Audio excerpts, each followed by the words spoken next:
Momentum का last में impulse तक पढ़ लिया था, इंपल्स पढ़ना था अभी।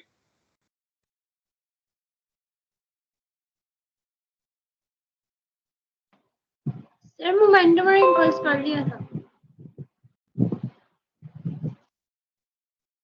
चलो ठीक है। ओके, इंपल्स के अंदर मगर फिर भी आप देख लीजिएगा कि आपको समटाइम ना ग्राफ आ जाते हैं बने हुए, कि आपको यहाँ पे वैल्यूज दी होती हैं, कहता है कि यहाँ पे आपका इतनी फोर्स है, इतने टाइम के लिए लग रही है, ये टाइम है उसका 2 सेकंड या 1 सेकंड के लिए, आप इंपल्स कैलकुलेट करें। तो आपने सब इनका प्रोडक्ट लेना होता है तो इंपल्स निकल आती है। ठीक है, इनका जो एरिया आ जाता है ना, तो वो हमें इंपल्स प्रोवाइड करता है। तो आपको यहाँ पे वो आ जाता है ज्यादा से ज्यादा। चले स्टार्ट करते हैं। हमारे पास law of conservation of linear momentum. सबसे पहले हम बात करते हैं आइसोलेटेड सिस्टम की। आइसोलेटेड सिस्टम क्या होता है? जिसमें कोई भी जिसमें एक्सटर्नल कोई एजेंसी वर्क परफॉर्म, हाँ, वर्क नहीं करती है ना, ये पढ़ा ना आप लोगों ने। तो सबसे जी पहले हम सर। आइसोलेटेड, हाँ, आइसोलेटेड सिस्टम के अंदर दो बातें, ये मैं यहाँ पे कुछ ना कुछ इंपॉर्टेंट पॉइंट मैं लिख दूंगा जरूर। तो ये मेरे पास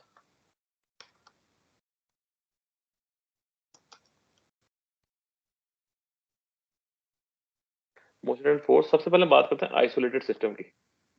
आइसोलेटेड सिस्टम आपने कहा वो सिस्टम है जिसमें कोई एक्सटर्नल फोर्स एक्ट नहीं करती।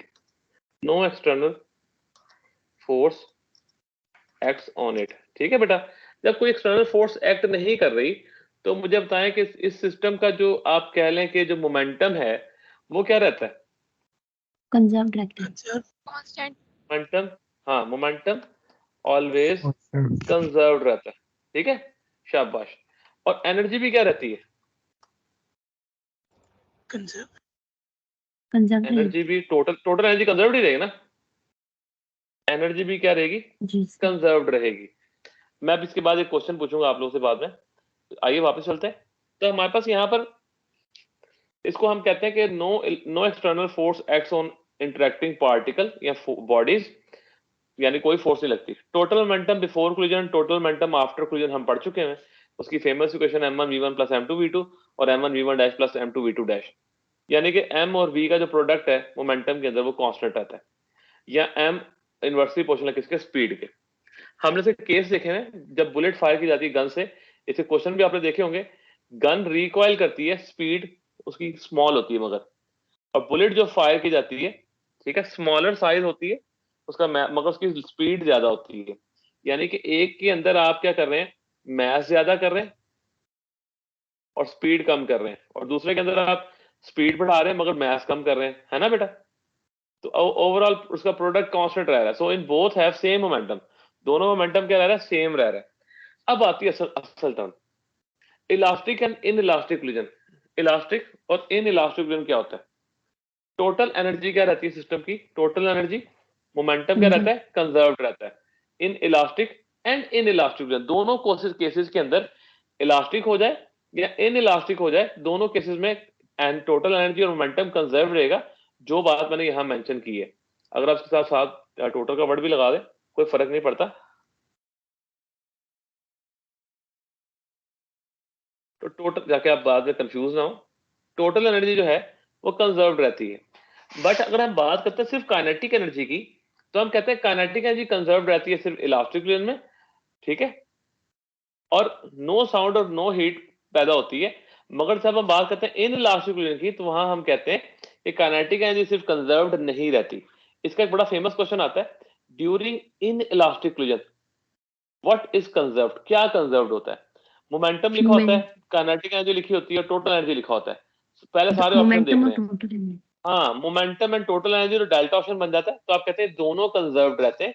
ये बड़ा इंपॉर्टेंट है क्योंकि हम इतना ज्यादा रिपीटिशन में रहते हैं सवाल में, हमें सिर्फ मोमेंटम ही सूझता है कि मोमेंटम ही कंजर्व्ड रहता है। राइट, मेरी बात समझ आई? जी सर। Yes sir. चले अब आते हैं हम लोग वापस इस तरफ। अगर सिस्टम एक तो था आइसोलेटेड, आपने बता दिया। अगर नॉन आइसोलेटेड सिस्टम हो फिर क्या होगा?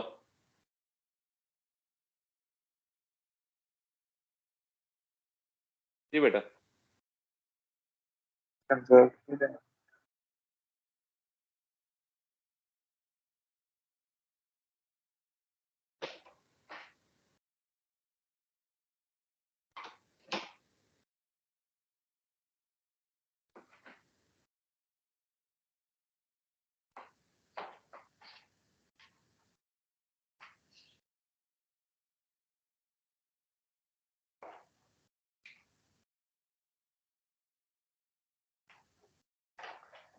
जी बेटा बताइएगा, मोमेंटम क्या होगा? Not conserved. Not conserved.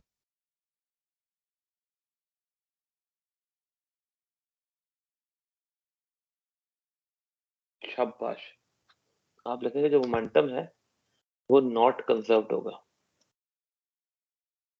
ठीक है, बहुत अच्छे। अब मुझे कौन बताएगा एनर्जी के बारे में क्या ख्याल? कंजर्व्ड होगी क्यों? सर एनर्जी तो कंजर्व, लॉ ऑफ कंजर्वेशन। क्योंकि एनर्जी तो हमेशा कंजर्व होगी ना। हाँ शाबाश, टोटल अमाउंट ऑफ एनर्जी तो यूनिवर्स में तो कंजर्व्ड ही रहती है ना। तो एनर्जी जो है वो हमारे पास क्या रहेगी, टोटल एनर्जी क्या रहेगी?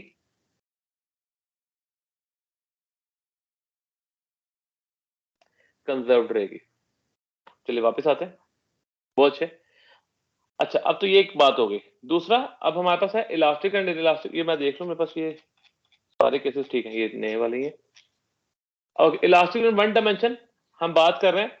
यहाँ पे आपको पता है इलास्टिक इन वन डायमेंशन के जो क्वेश्चन आता है वो आता है वेलोसिटी ऑफ अप्रोच बराबर होती है वेलोसिटी ऑफ सेपरेशन के, और यही हम क्वेश्चन प्रूव करते हैं ना, v1 minus v2 is equal to v2 dash minus v1 dash. याद है ना आप लोगों को? v1 minus v2, v2 dash minus v1 dash, ये मेन इक्वेशन थी कि स्पीड ऑफ अप्रोच बराबर है स्पीड ऑफ सेपरेशन के। इलास्टिक प्लेन में तो यही है। इन इलास्टिक में क्या होगा कि आपके पास जो अप्रोच की स्पीड है वो तो ज्यादा है, मगर टकराने के बाद कुछ एनर्जी लॉस हो जाएगी उसकी, तो सेपरेशन की स्पीड क्या हो जाएगी, कम हो जाएगी due to some energy losses. ये आपसे सिंपल इस तरह भी पूछ सकता है या वैल्यूज देके भी पूछ सकता है।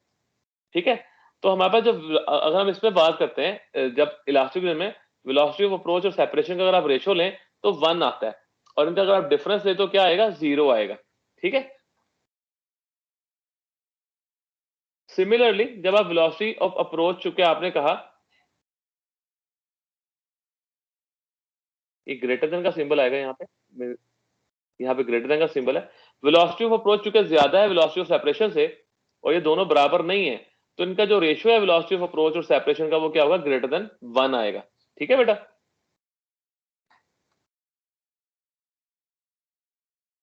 ओके। हमारे पास यहाँ पे मेन पॉइंट है, इंपॉर्टेंट पॉइंट है, तो देखते जाइए साथ साथ। एग्जाम्पल मैं यहाँ पे करवा रहा हूँ। मोमेंटम के वाले फॉर्मुले मैंने आपको शुरू में कैलकुलेट करवाया था ना बेटा, मैंने आपको ये फॉर्मुले ड्राइव किए थे ना हमने।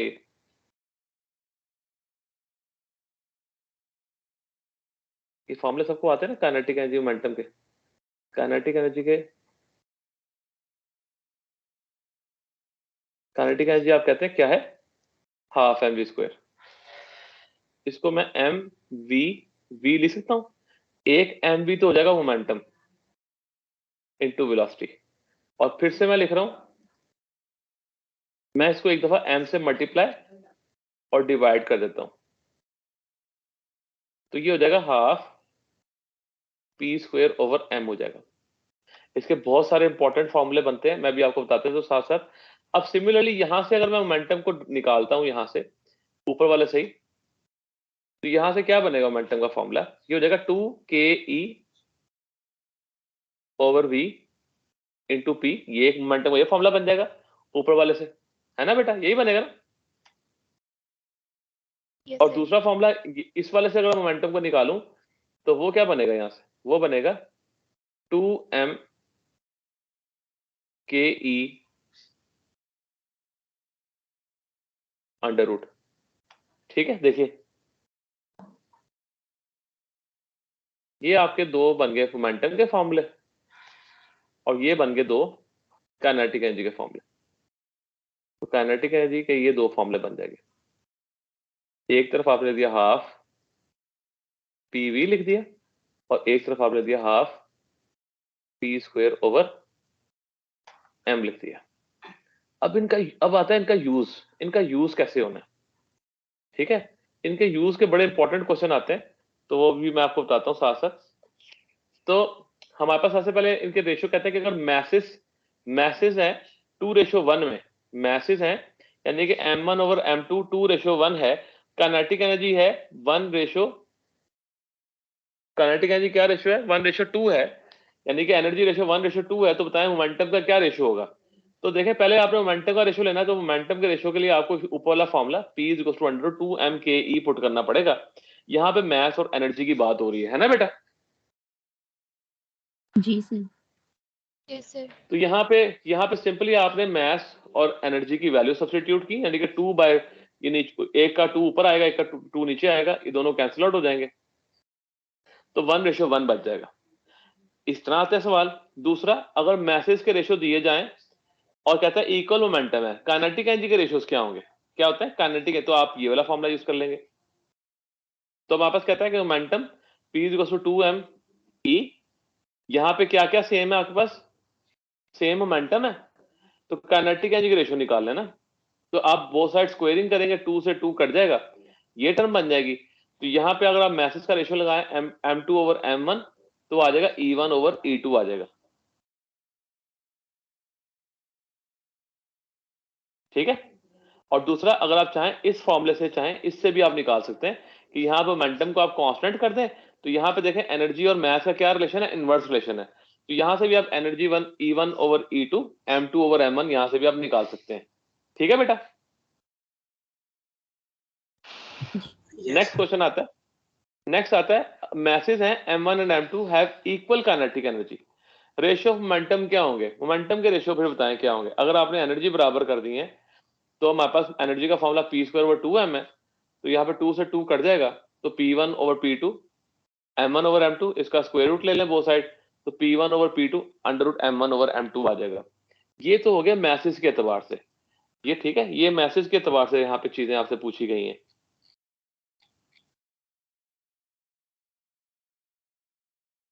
नीचे मैंने इसी का एक क्वेश्चन पूछा हुआ है, कहता है कि what will be affect on energy if mass double हो जाए, मोमेंटम क्या रहे? कांस्टेंट रहे। तो आप सिंपल ये वाला फॉर्मूला यूज करें, तो मोमेंटम डबल कर देंगे तो एनर्जी क्या हो जाएगी? हाफ हो जाएगी।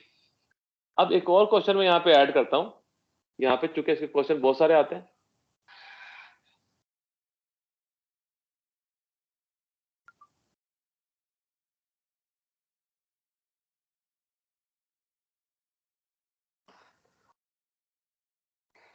कहता है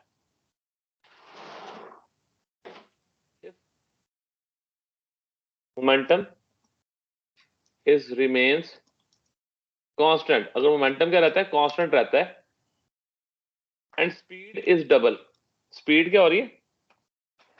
डबल हो रही है, देन काइनेटिक एनर्जी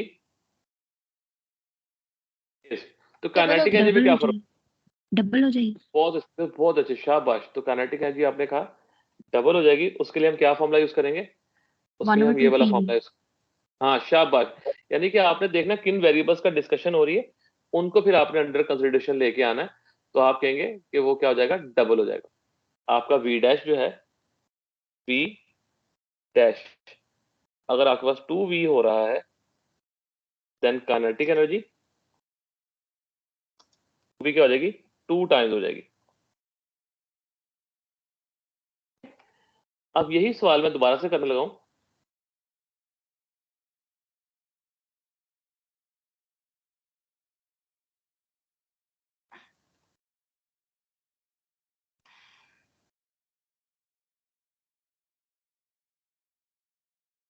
मैंने कॉपी किया था, हुआ नहीं। चलो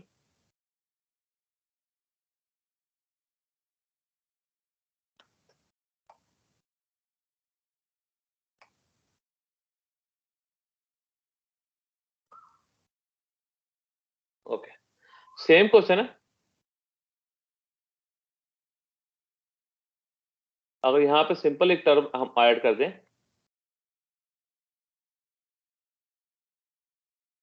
मैथ्स, इसे समझाने के लिए छोटी सी बात है। हाँ, ये अभी मैंने डिस्कस किया था। आपने इसके बाद बस देखना ये है कि आपके पास किन क्वांटिटीज को डिस्कस कर रहे हैं, तो जिन क्वांटिटीज को डिस्कस कर रहे हैं आपने वो वाले फॉर्मूले को यूज करना है। ठीक हो गया बेटा? तो यहाँ पे मास का जिक्र आ रहा है, मोमेंटम का आ रहा है और काइनेटिक एनर्जी का आ रहा है, तो फिर इसका मतलब है फिर हम ये वाला फॉर्मूला यूज करेंगे।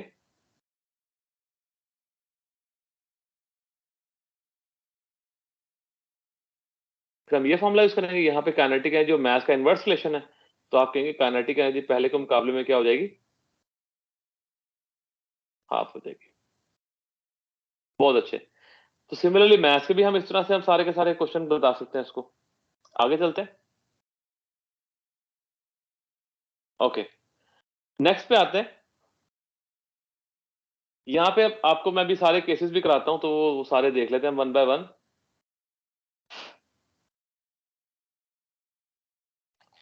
ओके, इधर आइए बेटा, ये बड़ा इंपॉर्टेंट क्वेश्चन है। कहता है कि हमारे पास दो ऑब्जेक्ट हैं, रोल डाउन होके आ रहे हैं, रोल डाउन होके आ रहे हैं, हेड डाउन कोलिजन होता है और इलास्टिक कोलिजन है। आफ्टर इंपैक्ट अगर वो रेस्ट पे आ जाते हैं, ठीक है, head on in elastic collision हुआ है, देख लें क्या हुआ है, in elastic collision. After impact क्या होगा, दोनों कैसे आ जाएंगे, रेस्ट पे आ जाएंगे, क्योंकि इन इलास्टिक कोलिजन का मतलब क्या होता है कि एनर्जी आपकी 100% लॉस हो जाएगी और दोनों जो है वो रेस्ट के ऊपर आ जाएंगे, तो मोमेंटम में जो चेंज आ रहा है दोनों का, वो क्या आ जाएगा, जीरो आ जाएगा। 100% काइनेटिक एनर्जी क्या हो जाएगी, लॉस हो जाएगी।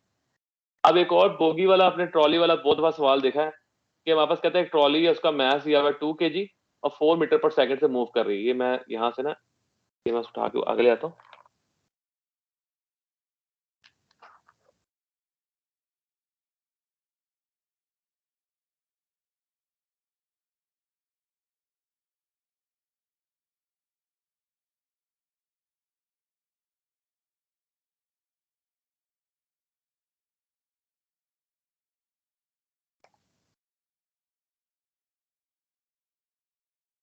ओके, जरा यहाँ पे इसको थोड़ा खेल से कर सकते हैं।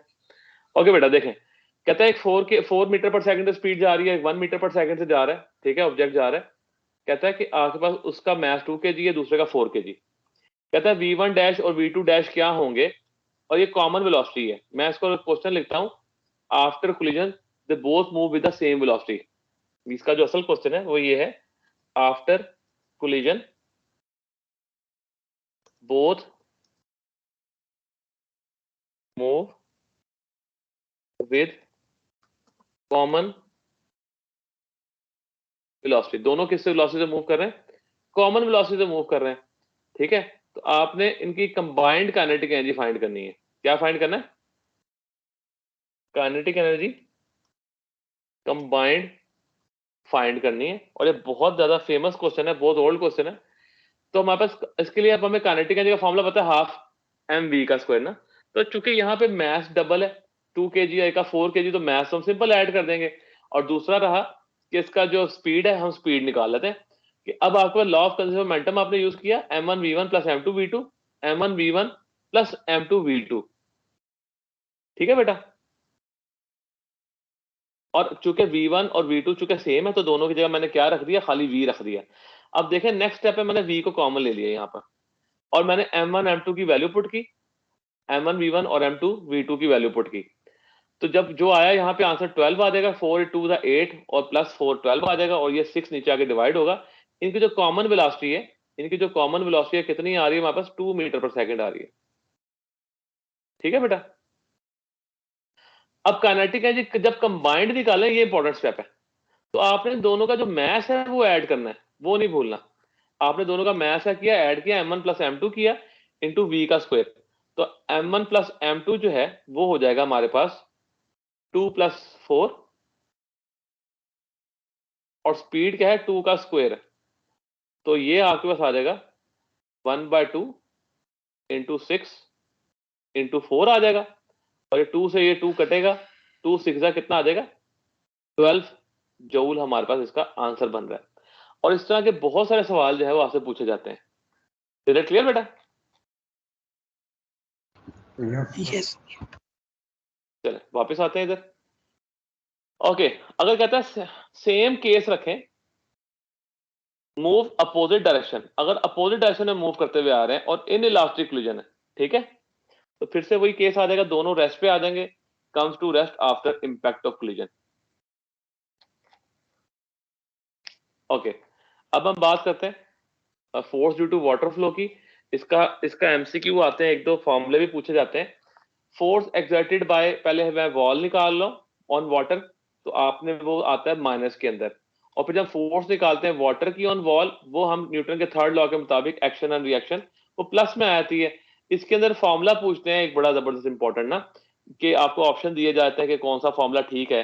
तो बस आपने यहाँ पे मास की जगह डेंसिटी इनटू वॉल्यूम पुट करते हैं, तो हमारे पास मास की जगह डेंसिटी इनटू वॉल्यूम के बाद हमारे पास ये फॉर्मूला बन जाता है कि force volume into density into speed over time, और इवन अगर आपको उसके मुताबिक न्यूमेरिकल आ जाए और फोर्स टू वाटर फ्लो में डेंसिटी और मास की डेंसिटी और या वॉल्यूम की बात कर रहा हूं, तो आप सब्स्टिट्यूट करके आंसर निकाल सकते हैं। जैसे कि if a water of mass 6 kg per second flows out a pipe and strike on wall with speed 10 metre per second comes to rest, force on wall निकालें, यानी कि वाटर की फोर्स वॉल पे निकालनी है, तो प्लस में answer आना चाहिए, ये भी ध्यान देना है आपने। तो मास पर यूनिट टाइम आ जाएगा 6 kg ना, और आपके पास जो स्पीड है वो 10 है, दोनों को मल्टीप्लाई करेंगे 16 न्यूटन, इसका आंसर आ जाएगा। ठीक है, ओके। अब मोमेंटम के कुछ सवाल आपने सुने कि a fighter plane chasing another plane open fire, तो उसका जो स्पीड है वो पहले के मुकाबले में कम हो जाएगी, ज्यादा हो जाएगी? कम होगी। कम हो जाएगी। ओपन फायर, ये फ्रंट फायर लिखना चाहिए यहाँ पे कि फ्रंट फायर ओपन करेगा तो उसकी स्पीड ज्यादा रहती है, अगर बैक फायर ओपन कर दे, है ना बेटा, इंक्रीज हो जाएगी। हाँ, फिर स्पीड मोमेंटम उसका बढ़ेगा। ठीक है, ये बहुत इंपॉर्टेंट चीज है। उसके बाद यहीं पे चूंकि हम इलास्टिक में वन डायमेंशनल केसेस पढ़ रहे हैं, ये दो फॉर्मूले पूरे के पूरे आपने देखने, 2m2v2 over m1 plus m2 plus m1 minus m2 divide by m1 plus m, ये फॉर्मूले याद है ना आप लोगों को? जी सर। अब चले ठीक हो गया, ये तो बहुत अच्छी बात है। ये स्पीड ऑफ अप्रोच और स्पीड ऑफ सेपरेशन है। यहाँ पे अब मैंने उसके केसेस किए हैं कि अगर मैसेज सेम हो और v1, अगर मैसेज सेम हो, कोलिजन हो, तो जो पहले वाले की फाइनल वेलोसिटी सेकंड वाले की इनिशियल के बराबर हो जाएगी और सेकंड वाले की पहले वाले की इनिशियल के बराबर हो जाएगी। अगर मैसेज सेम है और दूसरा ऑब्जेक्ट स्टेशनरी है, तो टकराने का पहला स्टेशनरी में आ जाएगा और दूसरा पहले वाले की स्पीड में जाएगा। अगर बात करें कि m1 बहुत छोटा है, m1 बहुत छोटा है m2 से, और m2 कहां पे है? रेस्ट पे है, तो ये अगर इससे आगे टकराएगा तो ये बाउंस बैक करके वापस चले जाना चाहिए, इसको तो कोई फर्क नहीं पड़ेगा ना बड़े वाले मैस को। तो इसकी जो v1 है वो रिफ्लेक्ट बैक हो गया, अपनी स्पीड से माइनस से वापस आ गया, और v2 वहीं ही रहा। और अगर हम बात करते हैं अपोजिट कर दे कि ये वाला जो बड़ा ऑब्जेक्ट है अब इससे आगे टकराता है, तो बेटा ये तो बहुत आगे आगे भागेगा ना, कि यानी कि बड़ा ऑब्जेक्ट आके इस छोटे से टकरा रहा है, जब ये टकराएगा तो बहुत आगे स्पीड से भागेगा। तो उसका क्या केस होता है कि हमारे पास m1 बहुत बहुत बड़ा है m2 से, और v2 क्या है? 0 है। तो इसका मतलब होता है कि इस वाले को, तो बड़े वाले ऑब्जेक्ट को तो पता ही नहीं चलेगा कि छोटे ऑब्जेक्ट उसका नीचे आया भी है। ठीक है ना, तो वो तो टकरा के वो तो मस्त होके जा रहा है, उसको पता ही नहीं क्या हुआ, मगर छोटा ऑब्जेक्ट है वो डबल ऑफ स्पीड से मूव करेगा। ये सारे केसेस उसने एमसीक्यू में पूछे हुए 1 by 1 ग्रेजुअली। ये देखें, इसमें कोई क्वेश्चन? सर वो फाइटर पायलट वाला दोबारा बता दे। फाइटर प्लेन वाला देखें, ये अगर प्लेन है, प्लेन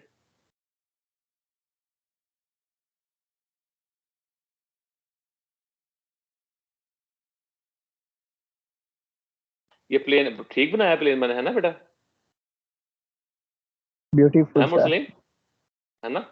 ये मैंने प्लेन बनाया, ये प्लेन है, ये इस तरफ जा रहा है आगे की तरफ। अगर ये इसके आगे इंजन लगे हुए, ये फायर, यहां से अगर फायर ओपन करेगा, फ्रंट फायर ओपन करता है, तो क्योंकि हमारे पास जो अभी मैंने पीछे पढ़ाया था रिकॉइल स्पीड का, ये फायर कर रहा है तो बुलेट आगे की तरफ जाएगी और उसको रिकॉइल जो है वो बैक साइड पे मिलेगा, तो इसको पीछे की तरफ पुश मिलेगा एक हल्का सा, जिसकी वजह से की जो स्पीड है वो पहले के मुकाबले में रिड्यूस कर जाएगी। इसलिए यहाँ पे चूंकि हम अंडरस्टूड केस यही कंसिडर करते हैं कि फाइटर प्लेन है, तो वो अगले उसको जब फायर करता है, इट मींस टारगेट उसके अहेड है, उसके आगे मौजूद है, रादर देन उसके पीछे होने के। मेरी बात समझ आई बेटा? Yes sir. Yes sir. Yes sir. शाबाश, वेरी गुड। सर ये जो आपने अभी केसेस पढ़ाए हैं, इसमें हमें कैसे पता चलेगा कि हम लोग इसमें m1 v1 plus m2 v2 is equal to m1 v1 dash plus m2 v2 dash वाला फॉर्मूला यूज करेंगे या फिर v1 डैश और v2 डैश वाले फॉर्मूलास यूज करेंगे? बेटा बहुत सी बात है। अब जब मोमेंटम कंजर्व की बात करते हैं ना, मोमेंटम कंजर्व, ये मैं बता देता हूं आपको, मेरी बात याद रखिएगा। पहली चीज कि जब भी लफ्ज का जिक्र आएगा ना इलास्टिक कोलिजन का, और फाइनल वेलोसिटीज मालूम कर रही हैं, क्या लफ्ज आएगा? इलास्टिक कोलिजन का। तो ये इक्वेशंस कोलिजन की इक्वेशंस हैं जिसमें फाइनल वेलोसिटीज आप निकाल रहे हैं। ठीक है, और जब आपका सवाल में मोमेंटम कंजर्वेशन के अकॉर्डिंग बात हो रही होगी, तो फिर m1 v1 plus m2 v2 का इस्तेमाल करेंगे आप। ठीक है, जी सर।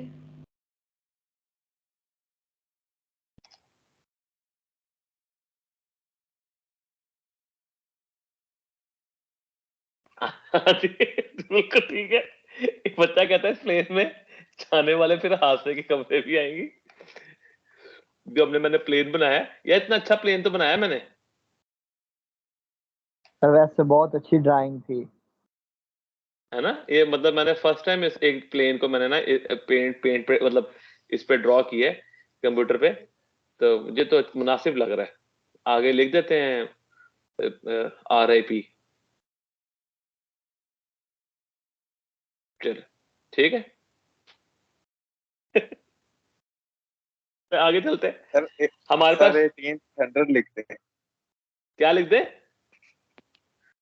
18th थंडर लिखते हैं। हाँ 18 थंडर, बिल्कुल ठीक है। तो 18 थंडर है हमारा ये, मगर नहीं ये बोइंग त्यारा बनाया मैंने, वो थंडर वाले दूसरे होते हैं।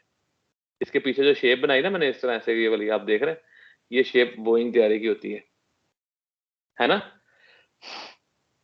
थंडर वाले वो डिफरेंट होते हैं, उसके आगे तो शेप भी बड़ी एरोडायनेमिक है, तो मैंने आगे डॉल्फिन बना दी है। चले आगे चलते हैं। प्रोजेक्टाइल मोशन, मैं क्वेश्चन देख रहा था मेरे पास। प्रोजेक्टाइल फिर शुरू करते हैं, सिर्फ प्रोजेक्टाइल। चले खाली प्रोजेक्टाइल को स्टडी कर लेते हैं हल्का सा, फिर कल आके ना इसके आगे केसेस करेंगे, उसके रिलेटेड क्वेश्चन कर लेंगे। प्रोजेक्टाइल मोशन क्या होता है? प्रोजेक्टाइल मोशन हम कहते हैं two dimensional motion under to gravity and dimensional motion inertia. होती है। हाँ बहुत जी बेटा, टू डायमेंशनल होता है। अगर कोई कहे ना आप ऑब्जेक्ट को वर्टिकली अपवर्ड फेंके तो अंडर ये स्ट्रेट कांस्टेंट नीचे आ जाएगा। Acceleration due to gravity. हाँ जी बिल्कुल ठीक है। और अगर आप कहें ना वर्टिकल आप किसी ऑब्जेक्ट को ऊपर से नीचे फेंकें तो ये टू डायमेंशनल नहीं है, तो ये प्रोजेक्टाइल भी नहीं है। प्रोजेक्टाइल के अंदर शेप का चेंज मतलब पैराबोलिक टाइप जैसा होना जरूरी है। तो यानी कि एक्स और वाई एक्सिस हम यहाँ पे दो डायमेंशन ले रहे हैं जिसमें हम इसको डिस्कस करते हैं। अब दो तरह के प्रोजेक्टाइल होते हैं, एक होता है लीनियर प्रोजेक्टाइल और एक होता है ऑब्लिक प्रोजेक्टाइल। लीनियर प्रोजेक्टाइल उस प्रोजेक्टाइल को कहा जाता है जिस तरह हम पढ़ते आ रहे हैं कि सपोज आप किसी छत पे खड़े हुए हैं और वहां से आप इनिशियल पुश दें किसी, यानी कि आपने बॉल थ्रो करनी है, आपने स्ट्रेट बॉल को हॉरिजॉन्टल वेलोसिटी देके फेंका, यानी कि आपने वर्टिकल वेलोसिटी नहीं दी। इस तरह के प्रोजेक्टाइल को हम लीनियर प्रोजेक्टाइल कहते हैं कि project with some height theta 0 रखते हैं, किसके साथ? हॉरिजॉन्टल के साथ, 0 डिग्री रखते हैं हॉरिजॉन्टल के साथ। मेरी बात फॉलो कर रहे हैं? Yes sir. और इस केस में क्या होता है कि जैसे जैसे पॉइंट जो आपका ये जैसे जैसे आपकी वेलोसिटी आप नीचे बढ़ती जाती है, क्योंकि वेलोसिटी को पहला कंपोनेंट वेलोसिटी का वर्टिकल कंपोनेंट डाउनवर्ड मिलता है, तो ग्रेविटी भी डाउनवर्ड है, तो दोनों के साथ प्लस का साइन आता है। तो ये बड़ा इंपॉर्टेंट पॉइंट है। और हम प्रोजेक्टाइल के अंदर बड़ी फेमस चीज है जो हम पढ़ते हैं कि इसकी जो हॉरिजॉन्टल वेलोसिटी है उसमें चेंज नहीं आता। Horizontal velocity initial final through out the projectile क्या रहती है? सेम रहती है। क्या रहती है? कांस्टेंट रहती है, क्योंकि कोई हम एयर रेजिस्टेंस एयर फ्रिक्शन ये फैक्टर नहीं कंसीडर करते। तो इसकी जो एक्सेलरेशन होती है हॉरिजॉन्टल की वो भी क्या रहती है? 0 रहती है। तो हम लोग यहाँ पे वही चीज मैंने यहाँ मेंशन की है, इनिशियल और फाइनल हॉरिजॉन्टल वेलोसिटी सेम रहेगी। इनिशियल वर्टिकल वेलोसिटी हम 0 देते हैं, हम कोई वेलोसिटी नहीं दे रहे। हॉरिजॉन्टल डायरेक्शन पे कोई फोर्स नहीं लग रही तो कोई एक्सेलरेशन भी नहीं है। If no air friction hence no force to change Vx, तो कोई फोर्स मौजूद नहीं है Vx को चेंज करने के लिए। Vy का ये मैंने सारा डिटेल में लिखा हुआ है ताकि कोई भी बच्चा पढ़े वो समझ सके बाद में। Vy keeps increasing 10 meter per second, क्योंकि ग्रेविटी मैंने 10 रखी है, तो हर सेकंड गुजरते हुए उसका 10 मीटर पर सेकंड का इजाफा आता है at every second due to gravity and becomes maximum before hit the ground. और टकराने से पहले उसकी स्पीड क्या होती है? मैक्सिमम होती है। वेलोसिटी का मैग्नीट्यूड का फॉर्मूला होता है v अंडर रूट vx का स्क्वायर प्लस vy का स्क्वायर। यहाँ पे vx तो कांस्टेंट रहता है और vy इंक्रीजिंग कंपोनेंट है, तो इसका मतलब है उसका मैग्नीट्यूड मुसलसल इंक्रीज होगा डिक्रीज होने के बजाय या कांस्टेंट रहने के बजाय। फिर हम बात करते हैं यहाँ पे उसका वर्टिकल डिस्टेंस की। वर्टिकल डिस्टेंस की बात की जाए s is equal to VIT plus half AT square हम यूज करेंगे। इनिशियल हमने वर्टिकल वेलोसिटीज को 0 दिए प्लस हाफ GT स्क्वायर, और ये आंसर आ जाएगा हाफ GT स्क्वायर। और यहाँ पे हम कहते हैं कि डिस्टेंस जो होता है वो डायरेक्टली प्रोपोर्शनल होता है टाइम स्क्वायर के। अब ये था लीनियर प्रोजेक्टाइल, और लीनियर प्रोजेक्टाइल में हम सिर्फ और सिर्फ हॉरिजॉन्टल डिस्टेंस को कैलकुलेट करते हैं सिर्फ एक फॉर्मूला निकालने के लिए। और फिर अगला हमारे पास जो असल जो प्रोजेक्टाइल मोशन शुरू होता है वो है ऑब्लिक प्रोजेक्टाइल, जो मेन क्वेश्चन है आपका, मेन आपका शुरू होता है। ऑब्लिक प्रोजेक्टाइल यानी कि आपने प्रोजेक्टाइल को लॉन्च किया विद सम एंगल थीटा, आप कह लें कोई भी आप एंगल कह लें, ग्रेटर देन जो 0 होना चाहिए विद हॉरिजॉन्टल, ठीक है। उसके बाद दोनों कंपोनेंट होंगे Vx भी Vy भी, इनिशियल और फाइनल वेलोसिटी हॉरिजॉन्टल की सेम है जिसको हम VI cos थीटा कहेंगे, और जो फोर्स है वो नहीं, वो जो ऊपर वाला केस है यहाँ पे भी सेम है, और VI का initial velocity VI by VI sin theta लिखेंगे और Vy कंटिन्यूसली चेंज हो रहा है। इस डायग्राम की तरफ आए, इस डायग्राम पे जरा गौर करें आप। इस डायग्राम को मैं बल्कि यूं बनाता हूं,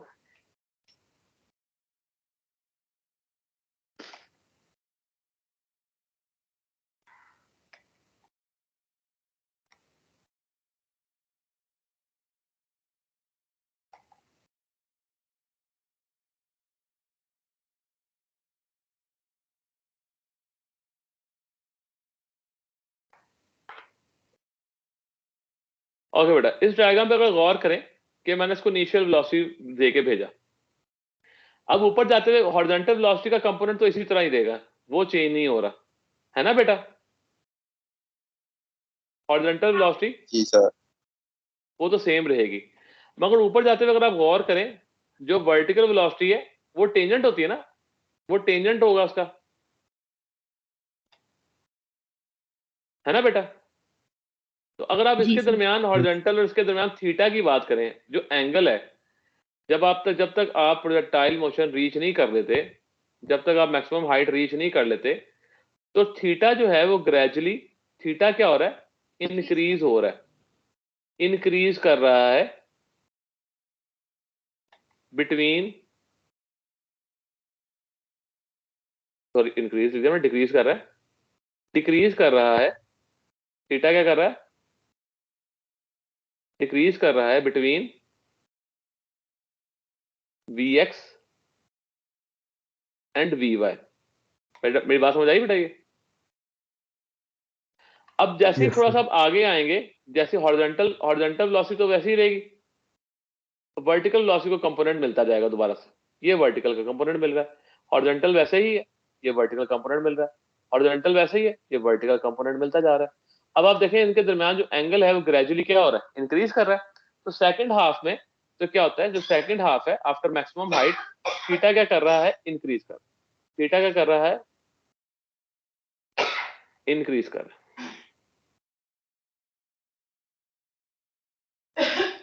पहली चीज ये आपने कहा Vy है और ये क्या है, Vx है। एट हाईएस्ट पॉइंट हमारे पास सिर्फ और सिर्फ क्या बचता है, Vx बचता है। Vx. हाँ, और एट हाईएस्ट पॉइंट वो पॉइंट है जहां पे ग्रेविटी और वेलोसिटी के दरमियान But 90 एट, degree. हाँ आप बहुत अच्छा क्वेश्चन पिक किया आपने, बड़ा फेमस क्वेश्चन है। एट हाईएस्ट पॉइंट थीटा जो होता है वो 90 होता है, सिर्फ इस पॉइंट पे होता है, बिटवीन वेलोसिटी एंड एक्सेलरेशन, आप कह लें एक्सेलरेशन कह लें या ग्रेविटी कह लें। इज इट क्लियर बेटा, ठीक है।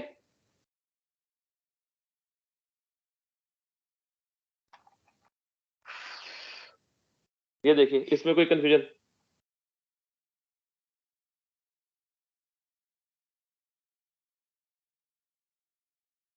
हाँ बिल्कुल ठीक है। चले यहां पर ये पॉइंट आ गया। अब क्या होता है, वी वाई ऊपर जाते हुए डिक्रीज हो रहा है, मैंने डिक्रीजिंग का पॉइंट यहां लिखा हुआ है, और नीचे आते हुए इंक्रीज कर रहा है। Eight highest point only vertical component बचता है, तो वर्टिकल कंपोनेंट जीरो हो जाता है और सिर्फ हॉरिजॉन्टल कंपोनेंट बचता है, ठीक है। जिसकी वजह से हम ये नहीं कहेंगे, यहां पर हम ये नहीं कहेंगे कि वेलोसिटी जीरो हो गई है, या यहाँ पे ये भी नहीं कहेंगे कि इसकी एनर्जी क्या होगी, जीरो हो गई है।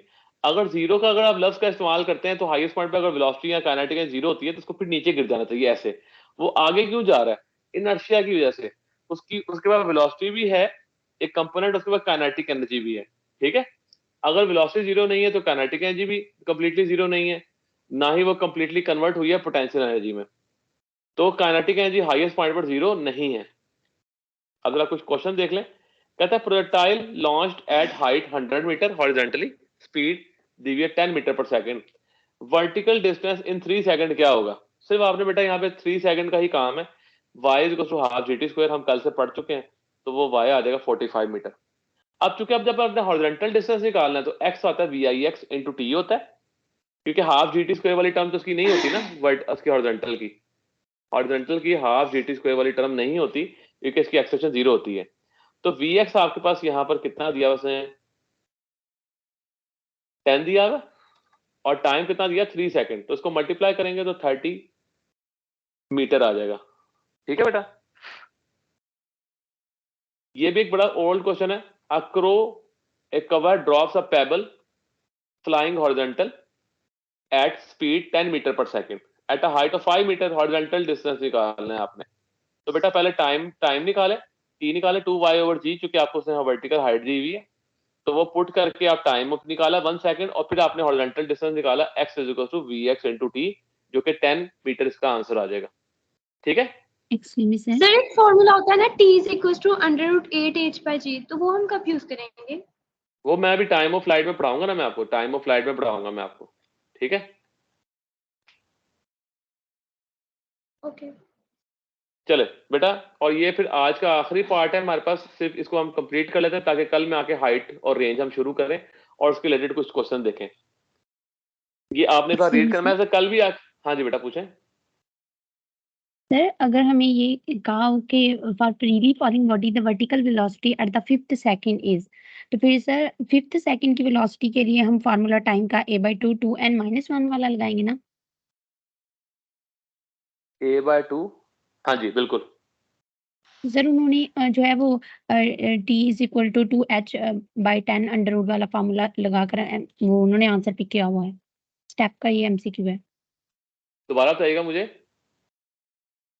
सर MCQ है कि for a freely falling body the vertical velocity at the 5th second is. नहीं मैं नहीं, आप मुझे बिल्कुल ठीक कह रहे हैं आप, उसी से हो जाना चाहिए। इन्होंने हाइट वाला क्यों लगाया? हाइट वाला तो फ्री फॉलिंग बॉडी के लिए तो नहीं है। ठीक, आपका आंसर क्या आ रहा है, उससे सही आ रहा नहीं आ रहा? No sir. चलो मुझे ओरिजिनल क्वेश्चन भी सेंड कर दीजिएगा, मैं ये भी देख लूं, मैं दोनों पर्सपेक्टिव से आपसे कल डिस्कस कर लूंगा इस बारे में। ठीक है, ओके सर। चल बेटा, चलो फिर आज तो फिर हम यहीं तक रखते हैं। कल हम आके ना ये एनर्जी वाले हिस्से से ना दोबारा शुरू कर लेंगे, तो कल हम इसके आगे आगे कंटिन्यू करते हैं। मैं रिकॉर्डिंग ऑफ कर रहा हूँ।